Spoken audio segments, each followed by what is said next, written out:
آج الحمدللہ ایک ملاقات ہوئی ہے قمر منہاج صاحب سے۔ ان کو ہانگ کانگ کا تو ہر باشندہ جانتا ہے، ہانگ کانگ کا ہر پاکستانی تو ضرور جانتا ہے، لیکن یہاں کی دوسری جو کمیونٹی ہے وہ بھی اچھی طرح جانتی ہے۔ ان سے ملاقات ہوئی، بڑا اچھا رہا، اور یہ کتاب انہوں نے لکھی ہے۔ اصل میں انہوں نے اس میں یہ جمع کیا ہے کہ غیر مسلم شعراء، وہ ہندو ہیں، وہ عیسائی ہیں، سکھ ہیں، جو بھی ہیں، ان کا نعتیہ کلام جو انہوں نے رسول اللہ صلی اللہ علیہ وسلم کی شان میں لکھا، اور کس وجہ سے لکھا یہ وجہ انہوں نے بتائی ہے کہ خود بتائیں گے تو میرا خیال ہے زیادہ بہتر رہے گا۔ جی بسم اللہ الرحمن الرحیم۔ سب سے پہلے تو میں شکر گزار ہوں جی آپ کا، آپ اپنا وقت نکال کے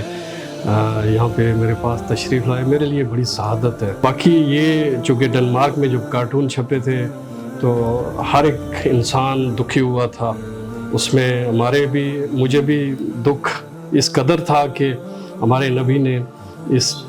اس پوری امت، نہ صرف امت بلکہ پوری دنیا کے لیے ایک جو ہے نا روشن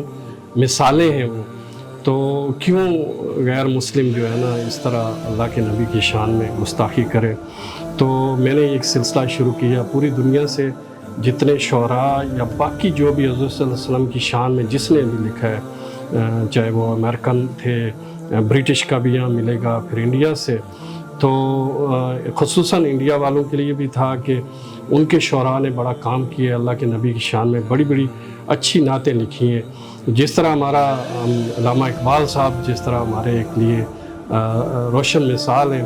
تو جب وہ کوئی چیز ان کی پڑھتے ہیں تو ایک بڑا اثر ہوتا ہے ہم پہ۔ تو یہ تھا کہ اگر کوئی بھی ہندو یا سکھ اس کو پڑھ کے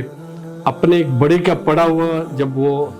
دیکھے گا تو شاید اس کی دل کو ایک اطمینان ہو، تو اس پہ وہ عمل کر کے اگر اس کی سوچ ہی بہتر ہو جائے ہمارے حضور صلی اللہ علیہ وسلم کے بارے میں، تو ایک ہمارے لیے شاید بخشش کا ذریعہ بن جائے۔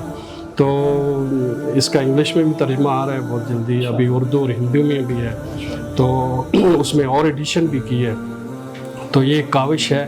تو اللہ تعالیٰ ہم سب کو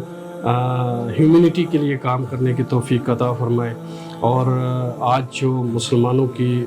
جو مشکل حالات سے گزر رہے، اللہ اس میں ہمیں کنٹریبیوٹ کرنے کی کوئی توفیق عطا فرمائے۔